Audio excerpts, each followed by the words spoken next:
Ross, thank you so much for taking the time to join to have this conversation. I actually came towards Vogel crystals and quartz and all of this in a probably a more unique way. I was listening to a podcast that Dr. Jack Cruz did with Alexis Cowan, and he's talking about Marcel Vogel and how Rick Rubin had just sent him a documentary on Vogel crystals and how it was working with water in this really interesting wine experiment that was done. And so, trying to understand more of this quantum side that bridges the world that gets, it's more abstract maybe for most people, right? So like it, this conversation to me is going to be an introduction and a bridge of more of the work that we're doing, because I think there's a lot of common ground here than there is that this is woo woo or whatever, right? And so Yeah. that's the goal of this conversation. Let's have a discussion on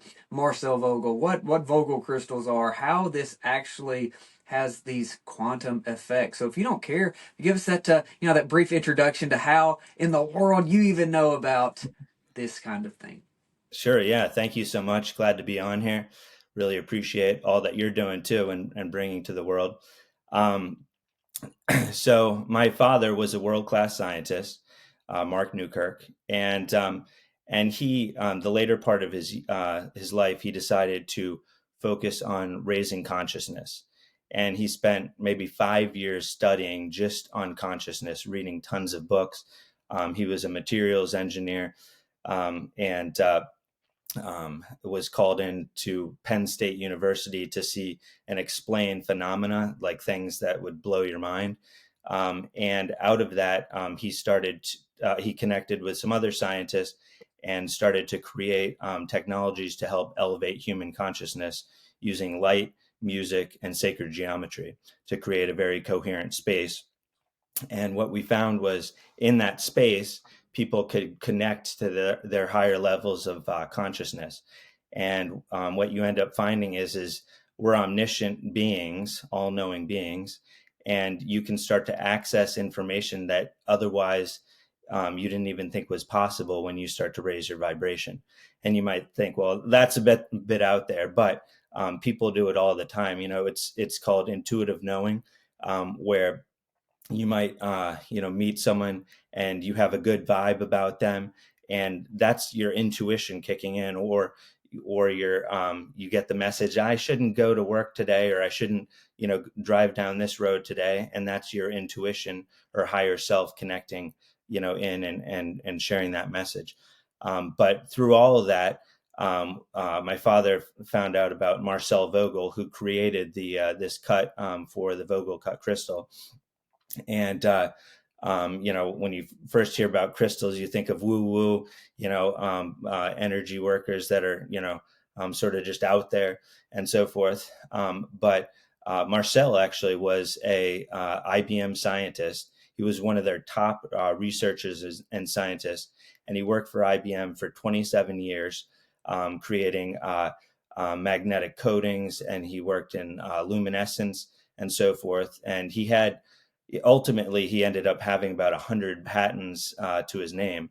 Um, and after Marcel worked with IBM for many years, he decided to start Psychic Research Incorporated, which ultimately, I think that was in 1970s, early 1970s, or actually no, he started his work on crystals in the early 70s, formed that in the mid 80s, and anyways, he started to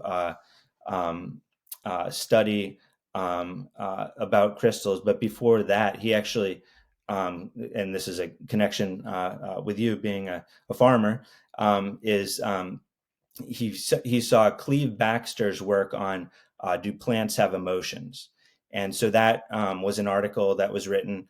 And Cleve Baxter was a scientist, and he studied plants, and he hooked up lie detectors, polygraph machines to these plants, and saw that they actually do express emotions. And so Marcel, when he first read that, he was like, "Oh, this is a bunch of hokum." He wasn't interested. And then something inside of him, the scientist inside of him, said, "Don't throw out that idea. Why don't you look into it first before you dismiss it?"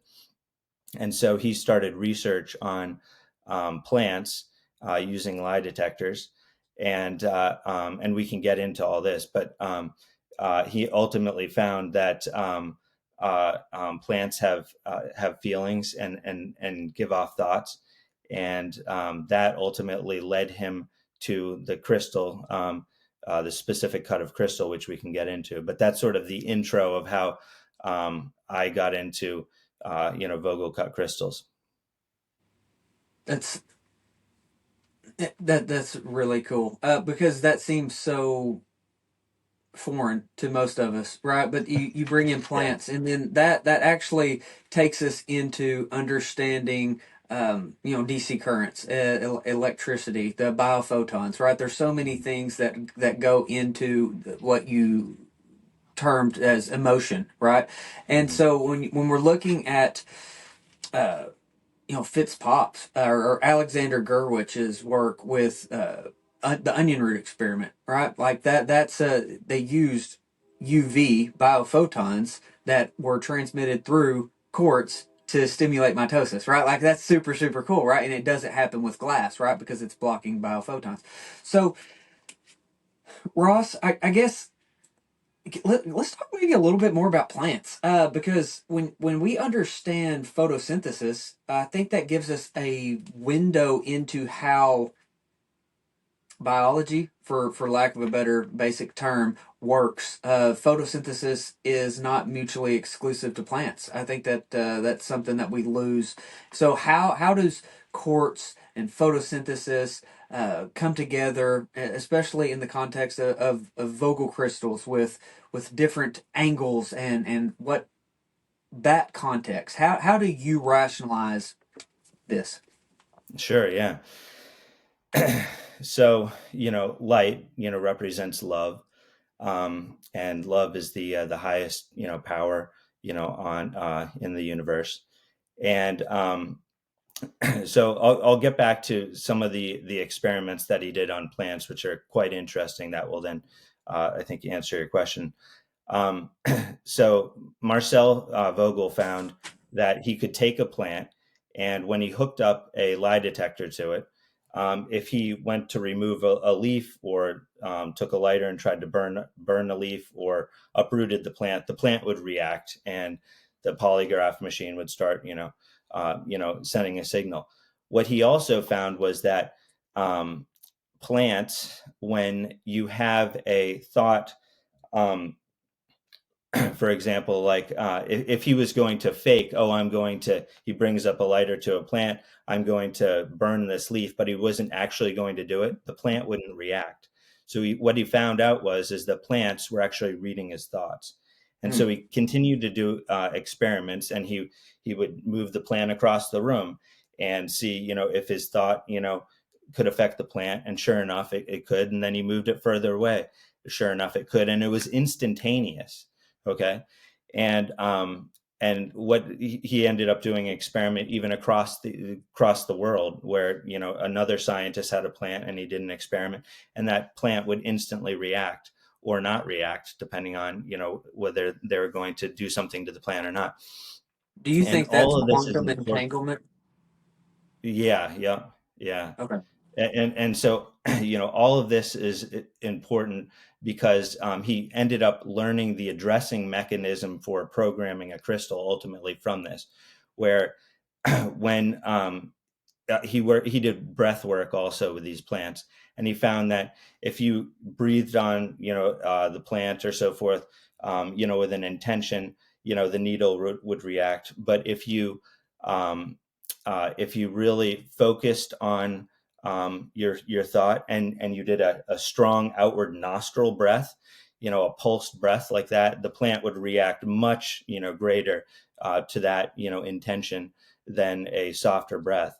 And so during his research with the plants, he ended up having a dream of the Kabbalistic tree of life, which is more or less the shape of this crystal.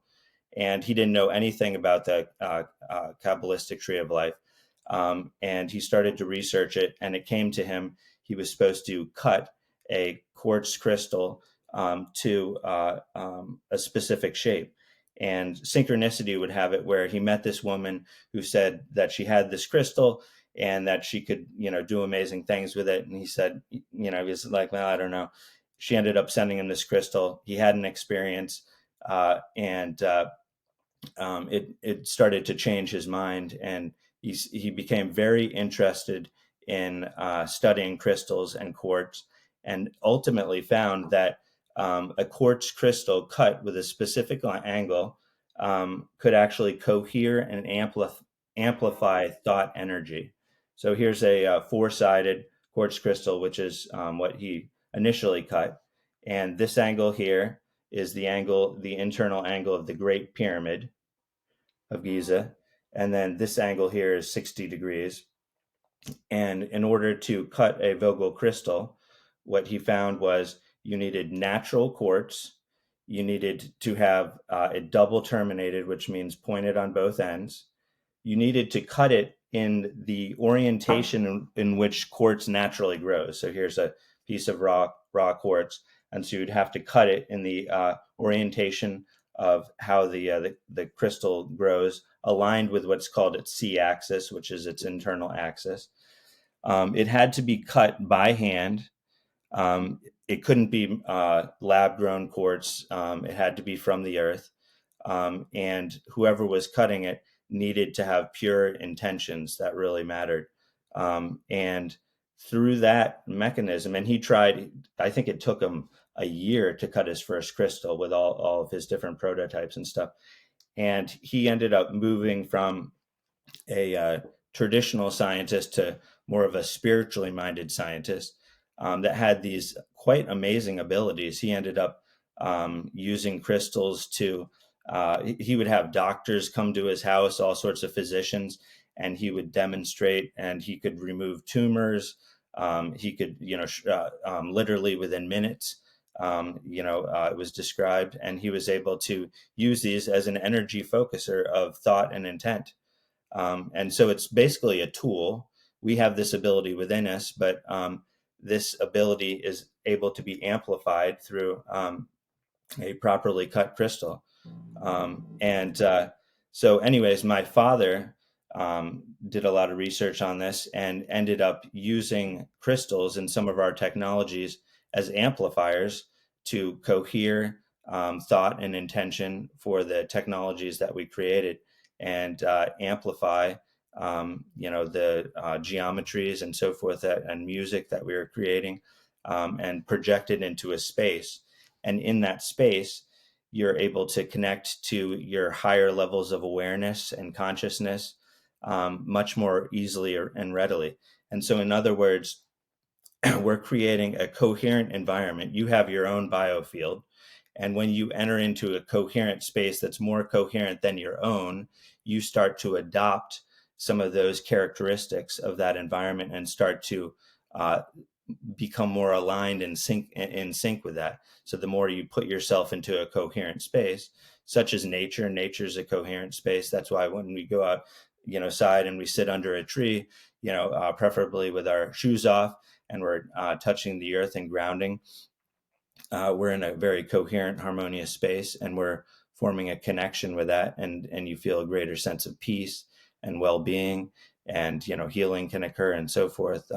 You can start to get higher ideas, inspiration and stuff that starts to come through. So the use of crystals, the technology that we created, which I have some pictures of, just to give your listeners an idea. This is a core harmonizer here that we created that uses light, geometries, and music. We also created this piece of technology called the quantum flow, which you lie in. And all of these technologies, my father used to say, he was very humble, he used to say that they're actually training wheels to train people, that they have these amazing abilities within. And if we can start to turn these on, you can access a toolkit that otherwise you didn't even realize existed. You can start to get premonitions. There's one man that went through one of our technologies that started to gain the ability to, he turned on his own ability to get premonitions, and he avoided a car accident. He was driving a minivan with his family, and there was a car coming up next to him, and all of a sudden he saw the car before it happened swerve in front of them and cut them off. And so he was holding the wheel, ready for it. That happened. He avoided the accident. Um, and so we all have these abilities within, but most of us are choosing not to turn them on. We don't even know they exist. We're just going about our day to day. Ross, there's so many follow up questions, brother. I want to circle back up to, but I want to get into the idea of water is a liquid crystal. That what coherent water would be, what coherence means. Yeah, I want to try to understand that. But you jogged my mind in a story that Dr. Cruz tells, and I know I'm going to kind of butcher this, but the overall premise was a person received a heart transplant, right? And the person that was killed, that heart went to another person, was in like the drive-through of like a McDonald's, and they were like eating French fries or something. But after the heart transplant, the person that received it had these cravings for French fries that have never happened before. And so like I think like, how do you explain something like that, right? Like how do you do it? And to me, it must be somehow connected to this conversation. So if you would, can you give us a little bit of the answer to those questions with, like what Veda Austin's doing? I think it's super cool. The water's a liquid crystal. What does that mean? What is coherence? Sure, yeah, absolutely. Are you familiar with Emoto's work at all? Um, Yes. okay, yeah, he was just for your listeners, he was a Japanese scientist, and he studied uh, water and how thought can create structure in water. And which is very interesting, since the human body is approximately 70% water, and how thought creates reality. And so what he did was he would take some slides and drips of the same water on there, and he would hand this drop over to maybe some meditators, and they would pray on it and send love. And then over here he might attach a word hate next to it. Then they would flash freeze the water. They would pull out the slides and analyze the crystal under a high powered microscope. And the structure, the crystallization, sort of the snowflake, if you will, of ice crystal that would form with the water that was blessed or sent love, was very coherent. It was very geometrical in shape, balanced, very attractive. And the ones that were sent hate were distorted, they were broken, dysfunctional looking, and so forth. And so it really gets you to understand, how your thought is so important. Um, uh, when you see something like that, they've also done experiments with plants. I heard in one of the schools overseas they did this, which this would be awesome if they did this in all schools in the U.S. But they take two plants and they put them in glass boxes, identical plants, and they ask the kids to send love to one and either ignore or send hate to the other one. If they need to vent, vent at this plant, but bless this plant. And the growth rate of the plants hugely different. Same, came from the same greenhouse. They started off similar sizes. They're given the same amount of water. No one's allowed to touch it because they're in these plexiglass boxes. And but the one that people are sending love to grows so much faster. It looks beautiful. The other one was stunted and so forth. So it gets you to realize, like, what is that inner voice you're saying to yourself constantly and to others, your kids, and so forth. And so they say, if you want to change the world, start at home. Start at with yourself, start with your kids, and you'll have an impact on the world, because the world changes one person at a time. And it's a really amazing to see some of these examples. But my father got to see all sorts of things at Penn State in the materials research lab. They would call him in, where most of the university didn't know what was going on. They would bring in phenomenal, people and stuff that were able to express abilities. And there was this one woman, she was from China, didn't speak any English. I think her name was Madam Sun.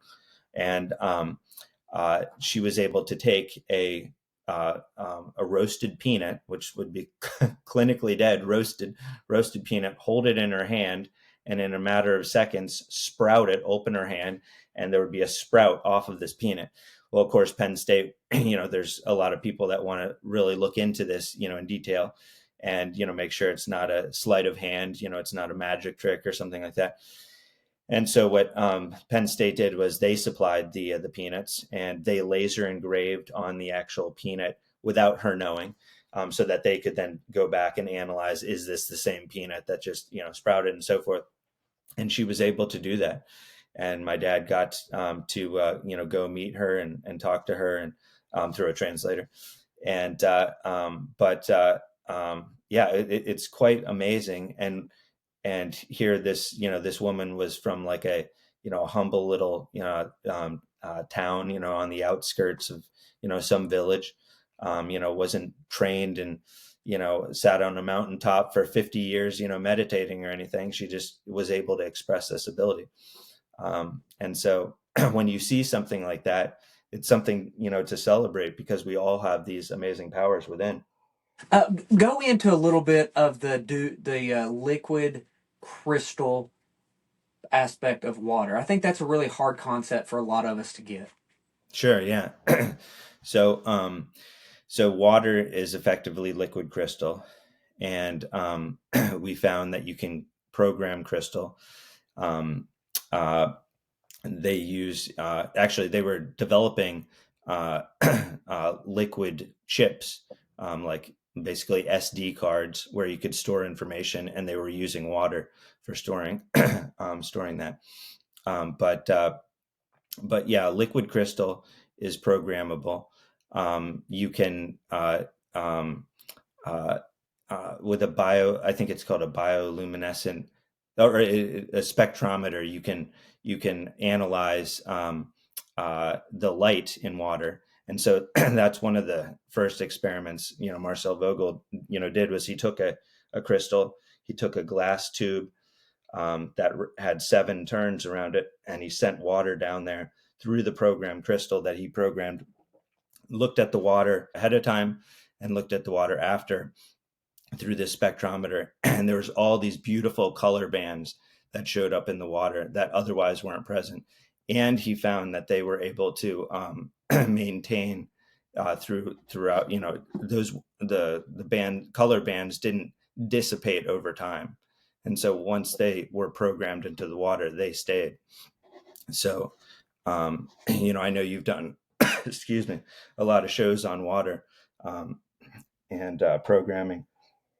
Well, so I think that's actually the study that Jack got so excited about was the adding photons into the water. I think that is so fascinating, and that's just a really hard concept. I mean, for me to grasp at least. So, do you have any thoughts on how are we putting light into water?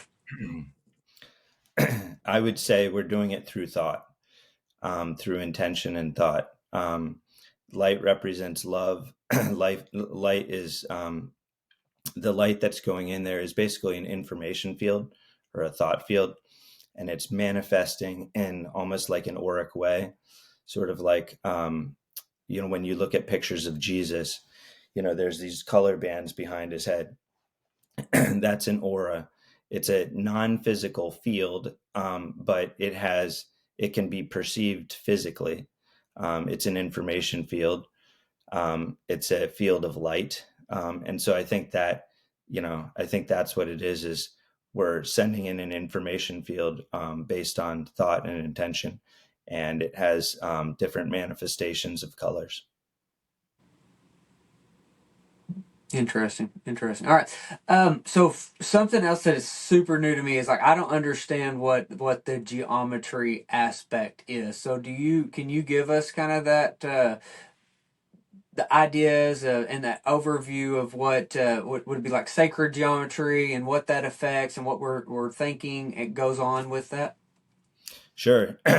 So some of the fundamental building blocks in the universe are the platonic solids, which are the tetrahedron, the cube, the dodecahedron, the icosahedron, and the I think I said them all. Yeah, tetrahedron, dodecahedron. Yeah, and so those are some of the building blocks. Um, which when we stop and we look at a flower, right, there's this beautiful array. There's geometries, there's numerology, in a flower. You start to, break down, a stem in a plant and look, under a microscope, and there's different geometries as well. Geometries are some of the building blocks in the universe. That's how creation manifests itself in different geometric forms. And so we're able to take different sacred geometries, like the flower of life, for instance, which is a wonderful sacred geometry made up of a whole bunch of series of array of circles. It's a very popular one, and use that to create a coherent field. And so my father was able to download through intuition and so forth and research different geometries that would create coherent fields. We ultimately built one of the first technologies that we built, which I think now it's probably like 18,000 sessions we've had through this unit of different people. But we formed a nonprofit called the Lightfield Foundation back in 2010. And the technology that we built was this giant sphere, and inside it was a star tetrahedron. So picture almost like two triangles that then go like this and form a star. So a star tetrahedron was inside the sphere, and then two cubes. And this giant unit would actually open up, and there was a bed in there, and it would slide in, and it would close up. It would feel very open because it's a huge unit. And we were able to take light, elements of light that we're attracted to, even though you wouldn't physically see light when you're in there. We were taking the information from light, using information generators that we developed through, getting some information that my father worked with a couple leading edge scientists from the former Soviet Union who taught him about information field generators. And so we were able to take information from light and music and project it into this space. And when you're in that space, it's a very coherent, harmonious space. You're able to, form connections to your higher self, and start to self-heal, and form connections that otherwise you might not be able to establish very easily just by being in a coherent space. So that was all done with geometry, light and music. And the Russian government, they spent $500 million studying information fields. So it's a very real thing. And broken down, an information field is almost like a thought field, but it can be created through geometries. It can be created through, thought. It has properties of non-locale. In other words, you can, just like a healer can send healing from this part of the planet all the way to the other part of the planet. It's instantaneous. It's not hindered by distance, in other words. And it doesn't diminish through distance too. Like it doesn't have anything to do with the inverse square law. So the inverse square law basically says, like, if you have a light and you point it, at a foot away, it's this bright, and you move that that wall, so to speak, a couple feet, and it starts to diminish. And so, and even sound, when someone's across a room, it's harder to hear them than they are when they're up close. So those things diminish, but an information field doesn't diminish over time and space. And so that's why remote healers can do healing work across the planet and so forth.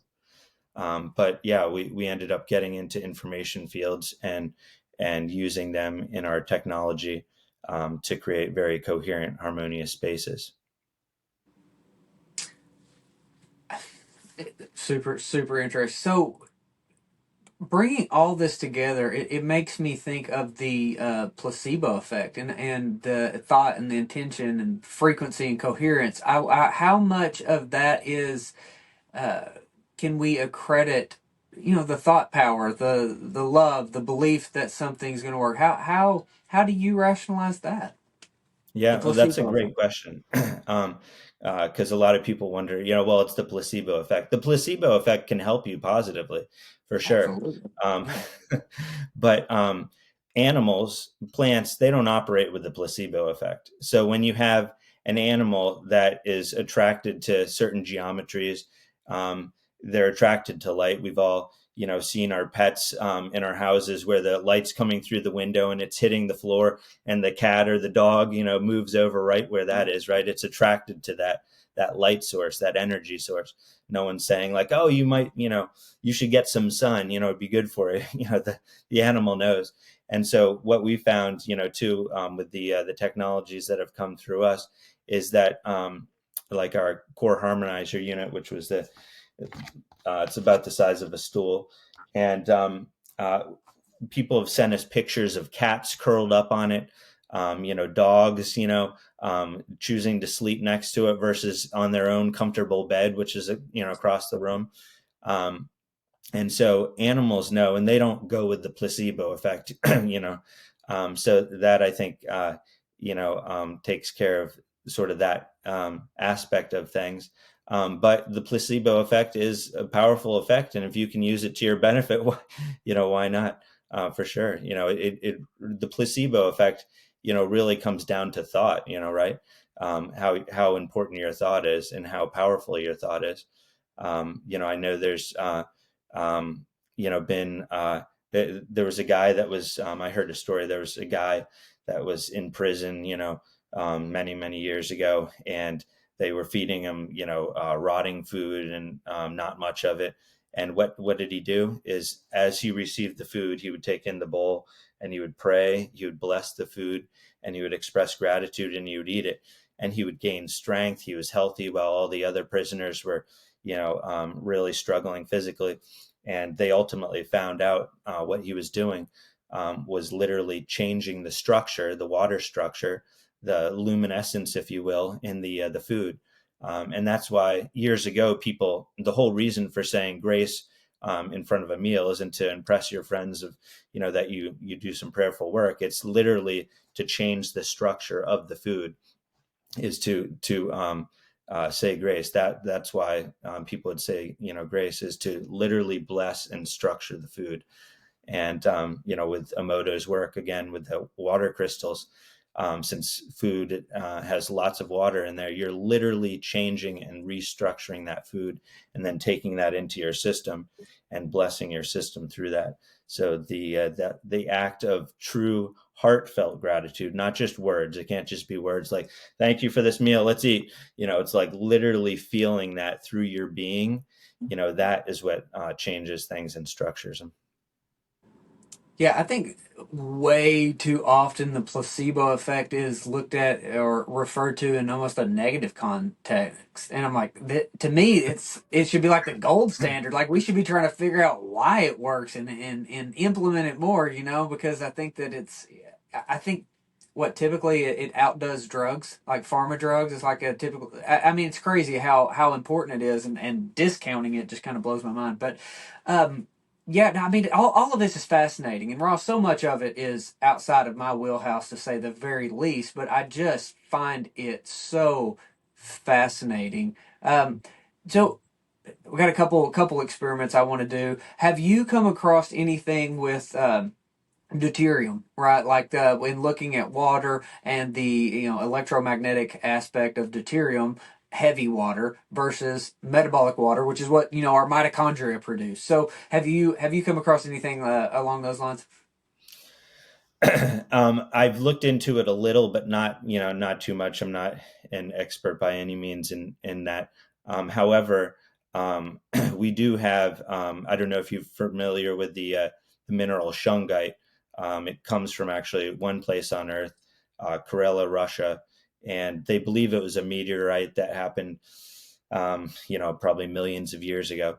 But the reason why I mention it is we have a glass uh, water dispenser downstairs in our kitchen, where we structure our water using this shungite material, which is very healing, if you will, and adds some tremendous elements to it. But yeah, you can literally structure water just with your thought. It doesn't have to be a mineral, doesn't have to be a crystal even, but literally, structure it with your thought. And my wife and I were out at a restaurant, and I went to take a sip of the water, and you could just smell the chlorine in this water, and and I was like, oh, geez. And the thought came, change the structure of the water. And so I literally just held the glass, not in like a big theatrical, way in a restaurant, but I just held it, and I just turned my head, and I just focused on expressing gratitude for that. And then I went to drink it. I could not taste the smell of chlorine.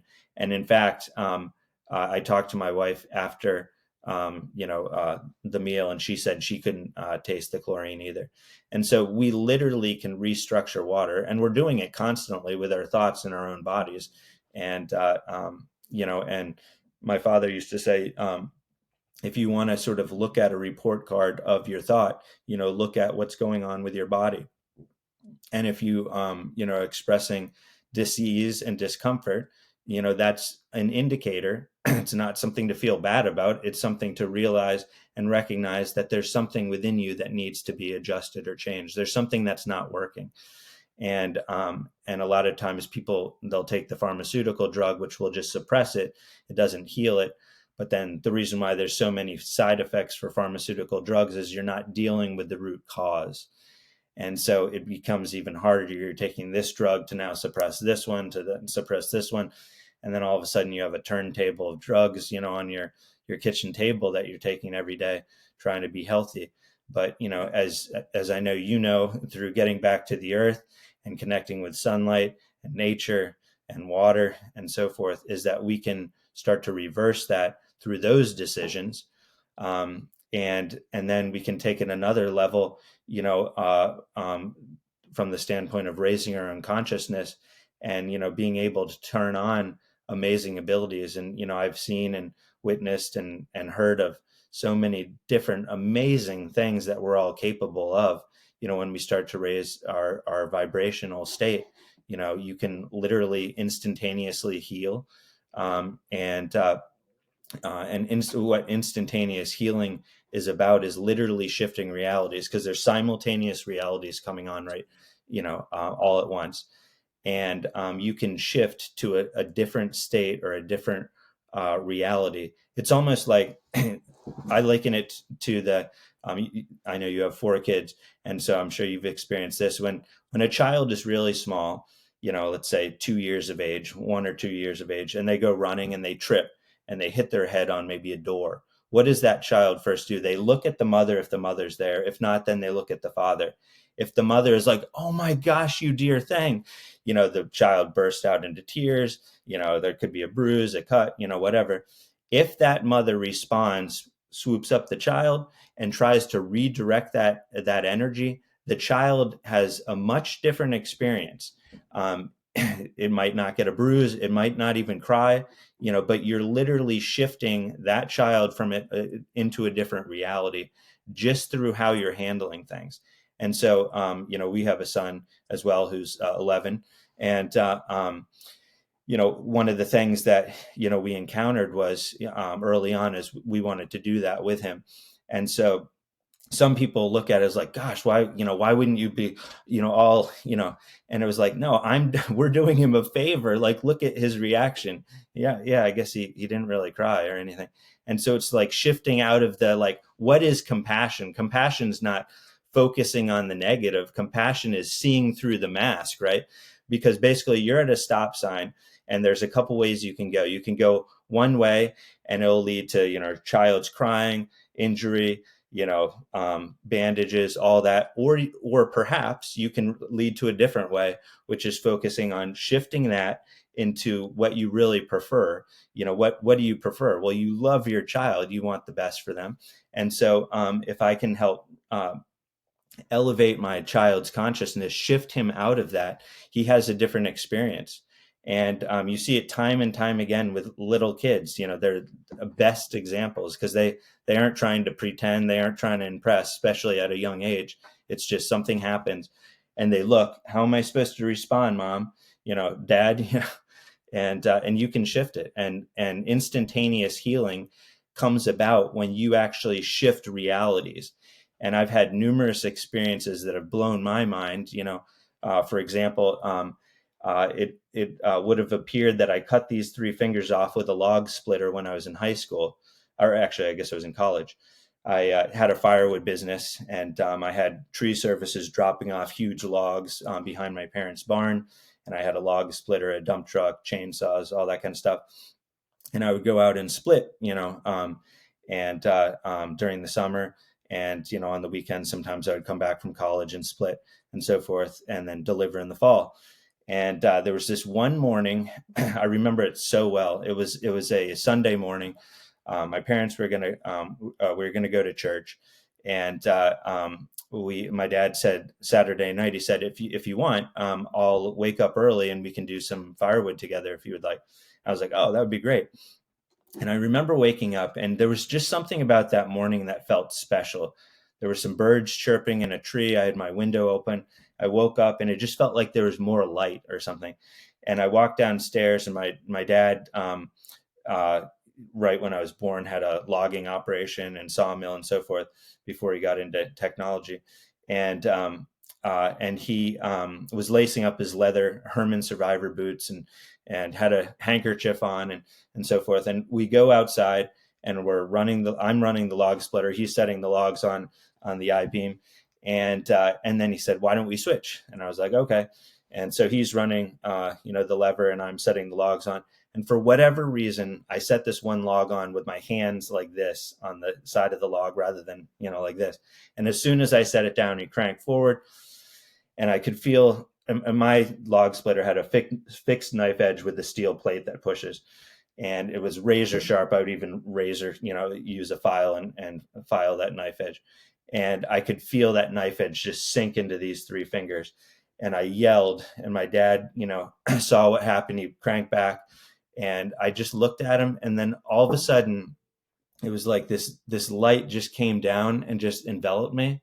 And it was so unconditional. It was like unconditional love, even though I seemingly made a mistake and I should so-called pay the price or whatever. Like, none of that existed at that moment. And I just looked at him, and I just held up my glove, or held up my hand, and I took off the glove. And meanwhile, these two fingers, one of them fell to the fingertip of the glove was on the ground. The other one was hanging, or maybe both cut off. I can't remember now. Um, but anyways, I took off the glove, and all of my fingers were there. And my dad turned off the log splitter. He walked over and he hugged me. And meanwhile, he was running a high tech company at that time with 500 employees. And he said, which he was the CEO and founder of, and he looked at me and he said, I would have given my life for your fingers. And like, that was just, beyond uh, a father's love towards, his son. And of course, I would have never chosen or wanted that. But just to feel that unconditional love, that's the love that the universe has for each one of us. And it was expressed in that way that day, to me through my father. And and I still have that glove, to this day. And when I doubt, which isn't very often, I put that glove on and I look at it, and I realize like how I was able to, the universe helped me shift realities that day. And I was so grateful, for that. And that really was a pivotal time in my life where it really shifted directions for me, and started to open up all these doors of possibility that otherwise I didn't think existed. So yeah, I wanted to share that. Yeah, no, that's beautiful. That's really really cool. As first of all, I'm far, far, far from even a perfect parent, but you're talking about the how a parent reacts, and so I'm really bad about saying when one of my kids get hurt, yeah, it builds character, and just going about it, you know. And so, not too long ago, my oldest stepped on some glass and he was bleeding pretty good. It wasn't a bad cut, but he's bleeding quite a bit. And he's like, "Dad, I cut my foot." And I was like, "All right." And so my 5-year-old looks at him, little boy. He says, "Builds character." And Lander, the oldest, he's like, "This is not the time for that." And it was, I got so tickled. We all ended up, just laughing in the moment. But I think that's big. And as you were going through that, I also thought about when his little 5-year-old body was laying there at Children's Hospital after being diagnosed with cancer, the mindset and not ever letting him think he was sick, it never happened. It was always everything we were doing was to get better. Everything. Now I would go break down in the shower, right? I'd have to go to the bathroom and I'd just completely break down, regain my composure, and be there. But he never saw the negative, so to speak. And so, I think those are pretty powerful stories. I think Yeah. it's something that we all need to think about with how we talk to others. I find myself saying things to my kids that I should absolutely not say, and get mad and in the moment. So, thank you for that the reminder and tying it all together. Yeah, no, absolutely. When your son was, repeated what you said about Lander, and builds character, and you all started laughing. That laughter, living in a state of joy, that's healing. And so that can help, shift things too. And I know they talk about how to really become an amazing, healer is to go back to that childlike mind. As soon as we start to feel like we know it all and all that kind of stuff, we have all the answers, that's when we start to, go down, a different path. But when you start to go back to that childlike mind, it really opens up, doors, that otherwise wouldn't be open. My wife sometimes says that it's gratitude that lubricates the hinges on the door of opportunity. And so just going to a sense of gratitude, which is humility, right? Knowing that, uh, that we're all connected, and, anyone that's interested in, healing, you quickly realize that it's coming through you. It's not from you. From you is the ego. Through you is the universe. It's divine consciousness. It's God, whatever you want to call it. Um, and yeah, it's amazing, and sometimes I think about how, like, connected, we all are, but how disconnected we all feel. We feel a lot of times separate and alone. But when you look in the animal kingdom, for instance, like a flock of birds, a flock of birds. We used to live in Delaware, the state of Delaware, and we are under the bird flyway, and sometimes you would look up, and I've never seen anything like this since. But in Delaware, where we lived, there would be a half an hour of black sky that looked like a river, and it was just birds, the same species of bird, for a half an hour. Black river, wide, too, and of all these birds flying. And you would, if you clapped, they would split and then they would come back together. None of the birds were running into each other, right? They were expressing one consciousness. They were tapped in as one. It's sort of like a school of fish. The school moves together as oneness, one consciousness, right? Those fish aren't saying like everyone to the left, everyone to the right, up, down. They aren't hitting each other. They're tapped into oneness, one consciousness. And so when we do this, from a human standpoint, it really opens things up. It's, pretty remarkable. So cool, so cool. So as we wrap this together, let's tie it back to those crystals. Sure. Do you have a one liner of how the crystal ties all this together, or a way of just bringing it back? Sure. Yeah. So a crystal is a tool to help amplify and cohere thought energy. And so you can use this as a tool to project your thoughts and healing. And it whatever you program the crystal with, there's a way to clear the crystal, and then there's a way to program it. But whatever you program, it has to be based in love. And then as you use the crystal, you can send love, into someone, something. You can remove something that doesn't belong from someone, and so forth. And I mostly use the crystals in our technologies. I do use them occasionally on myself or others. My wife uses them in her. She runs the Awaken Wholeness Center in Rhode Island, and she uses them for energy clearing, and cord cuttings. Basically, cord cuttings are basically cutting ties of things within us that are usually past baggage, like you were abused when you were little, and you keep carrying that story on, and now you're 70 years old and you're still talking about it like it's yesterday. She's able to use that to break away and create help you create a new story. Let go of some of the past that isn't serving you. So you can use them for that, as well.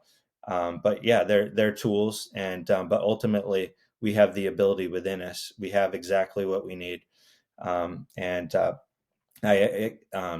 do we have time for a quick story on Yeah, something? Okay. yeah, absolutely. Um, so my father passed a number of years ago, totally suddenly while working in his shop. And I know he was called to the other side for other things, but he was one of my best friends, and just it was a total shock. And anyways, when we and there's lots of amazing stories around that. But one thing that happened is after he passed, we had to clean out the house that he was renting and his shop and so forth. And we he was living up on a mountaintop in Massachusetts, and so I rented a big moving truck with my brother-in-law. We drove up there with my sister and my wife and our kids, all of our kids, and we had to, load this. We had so much time, and we had to load this truck. And I went to carry out a desk out of the back of the basement, finished basement, and we had to walk up a snowy hill. And as soon as I picked up the desk, I tweaked my back like beyond anything. And so all of a sudden I was like, oh, I can't carry this right now. I'll start with like a lampshade.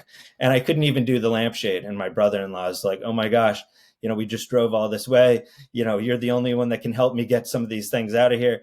It's going to take the two of us. So I went up in my dad's room, and I didn't have a crystal. I didn't have any of our technologies there. And I laid down on the floor, and I just connected, and I just asked for help, and I just laid there, and my wife was doing some prayerful work, and the message came: put your feet up on this coffee table, which was my mom's coffee table that was in my father's room, and I put my feet up and said, move this way, turn this way, and I did that. I don't know, a minute or two. The message was like, okay, you're good. Get up and do the work. I was like, really? And so I got up, and, I moved back and forth. All the back pain, the discomfort, left. I was able to lift all the furniture. In fact, we drove the moving truck down. I think it was that night. And we came back the next day and got another load, and I felt stronger, and so forth. But it's like, we have, the message that I got was, you have what you need right now, and I didn't have a chiropractor. I didn't have herbs to, rub on my back. I didn't have special teas, it's like, but I was able to access something, and through prayer, through asking, and through humility. And it's like, this isn't special or only a gift that some can access. Literally anyone can access this, and you do it by starting to raise your level of coherence and harmony, and you do that based on we all have an inner compass needle. What brings you joy? If you're doing a lot of things that don't bring you joy and you're frustrated, you won't be able to access that kind of stuff because you're on a different frequency band. But as you start to move towards, and sometimes moving towards is literally just letting go what's not working, but and that's the first step. As we take these baby steps and we move towards what brings us more and more joy, all of a sudden more and more inspiration starts to come in, and out of that, new ideas enter into us, and we can restore our self-healing capabilities, intuitive capabilities, and perceptive capabilities. It's quite remarkable. Love it. Love it. So cool. All right, brother. Tell us where we can learn more, follow along, access the different companies and products that y'all have. Oh, thanks. Yeah. So we have Conscious Technologies LLC, which is where we create our .com, which is where we create our technologies, and we started Vogel-cut crystals, which is our crystals.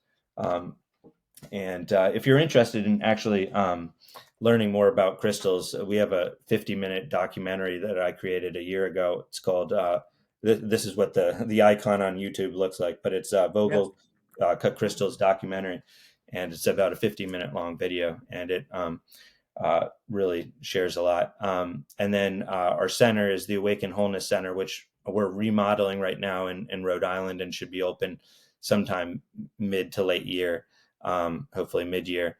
And it's a 4,000 square foot facility on 3.5 acres. And we have, we'll have a sauna, yoga room, shungite room, all of our technologies there, and energy workers, a rock and crystal store, meditation, gardens, and koi pond and all sorts of things. So, and we're going to be doing little gardens, out in the field that we have, too, and doing little plot gardens as well. So, and there's a greenhouse too. It's about 100 foot by, I think, 30 feet wide greenhouse that ultimately will get up and going too.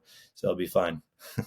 I love it, brother. I love it. Man, Ross, thank you for taking the time and having a really thought provoking conversation. It's fascinating, and I can't thank you enough. Oh, well, thanks so much. Really appreciate all that you're doing too. Thank you.